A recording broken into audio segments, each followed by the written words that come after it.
So, Mailafia, based on the indices that we have now, I mean, starting a business, dealing with construction, permits, getting electricity, registering property, and all of that.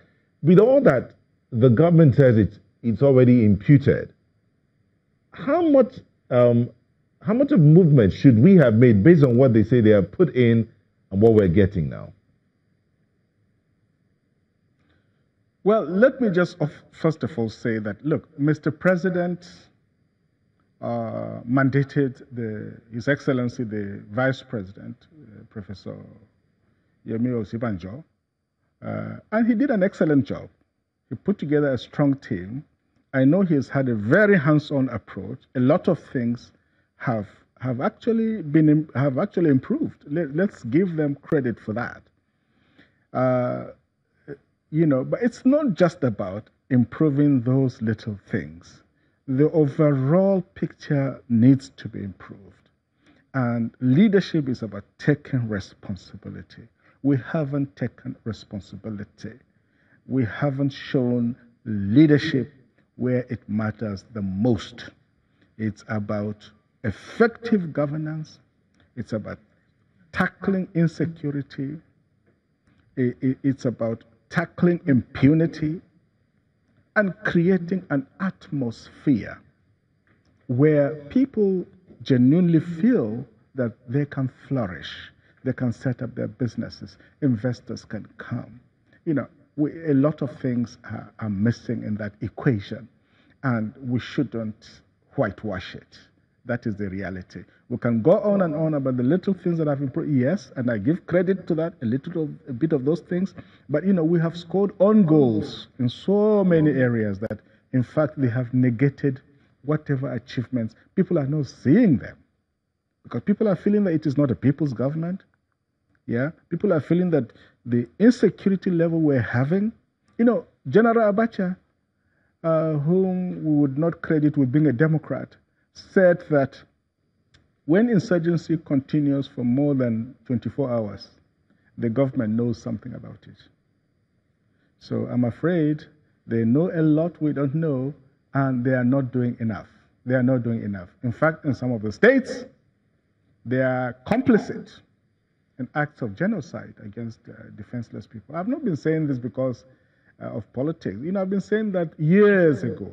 People thought I was crazy, but I knew exactly what I was about. And this is still my stand. And unless we have a government, a people's government, that can confront these things openly and frankly, get the people involved in the process. We're not building the economy for fun. We're building this economy for people. And it is very possible to turn this country into a $1 trillion economy in less than 10 years. We can do it. Thank you very much. All you need to do is confidence, boldness, tackling insecurity, tackling the bottlenecks. Okay, Dr. Mailafia, we'll come back to you. Emergency on power. Okay, we'll come back to you in a minute here. You've heard what he said.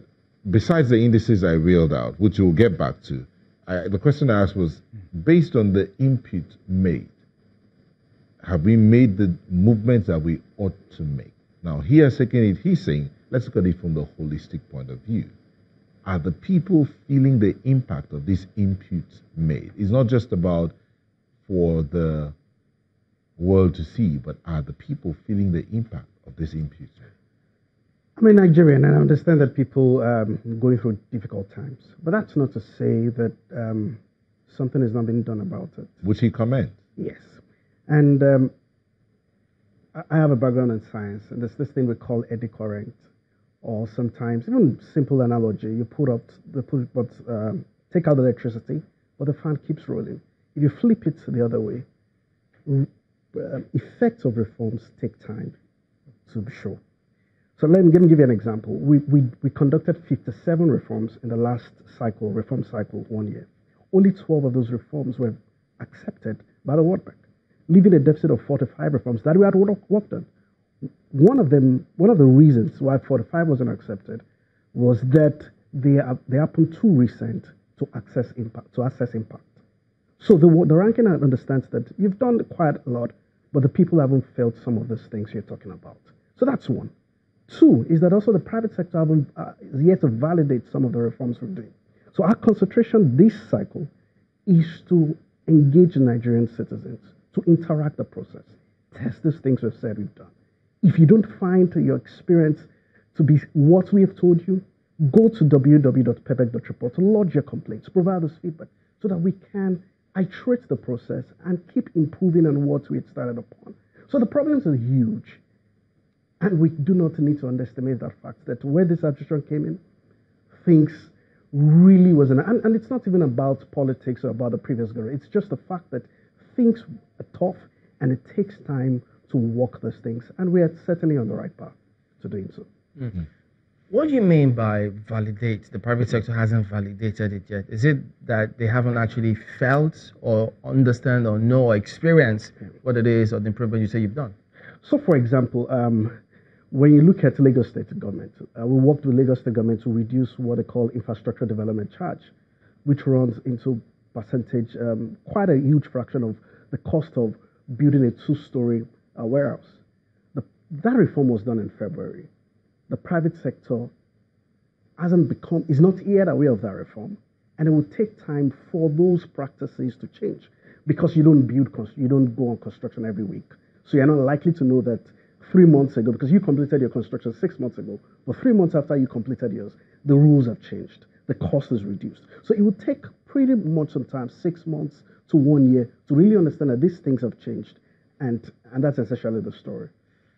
Well, okay. Well, unfortunately, that's how far we can go with you. I wanted to raise some other issues about the security, which Dr. Mailafia spoke about, which no fault of yours, but he says, look, their own goals, and you have to keep doing the work that you're doing. But those other issues have got to be addressed as well. But we thank you for coming on this morning. Dr. Ojeniyi is of the Ease of Doing Business Secretariat in the presidency. He's also, he has many caps actually. Thank you for coming on this morning. Thank you. But Dr. Mailafia, let me also come to you before we wrap up.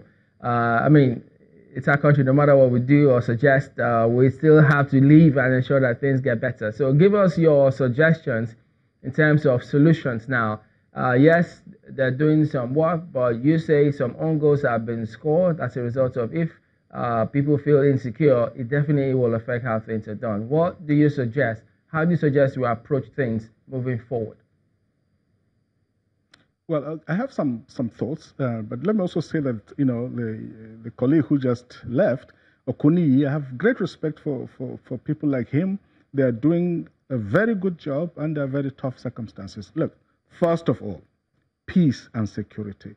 That is the foundation of everything. Without peace, without security, nothing will happen. Number two, fix the power issue. Fix the power issue. If it requires declaring a state of emergency on power, let us do that. Thirdly, we need strong institutional reforms. The civil service, nobody talks about that. We need an effective civil service. In 1960, the Nigerian civil service was the best in the Commonwealth, one of the very best in the Commonwealth, ahead of India, ahead of Malaysia, ahead of Singapore, ahead of many other countries. We're almost at par with Canada. We've lost that ground. It has become a Byzantine behemoth of sloth and grand larceny. So we need to fix the civil service. We need to fix our institutions.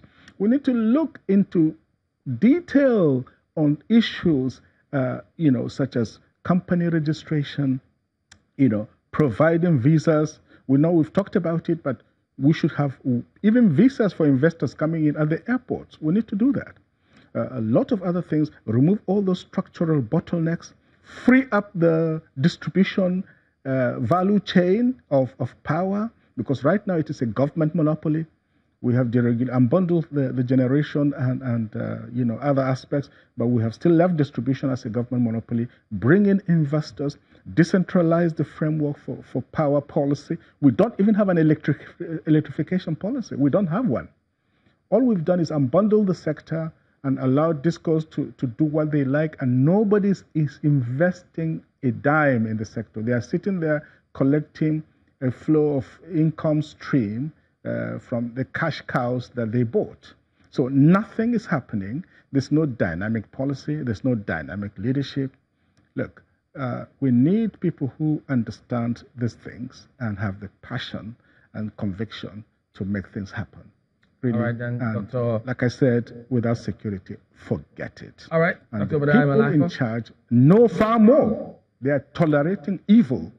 They are tolerating.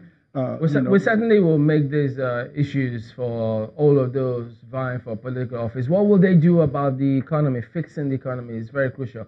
We appreciate you talking to us this morning, Dr. Mailafia, former Deputy Governor of the CBN.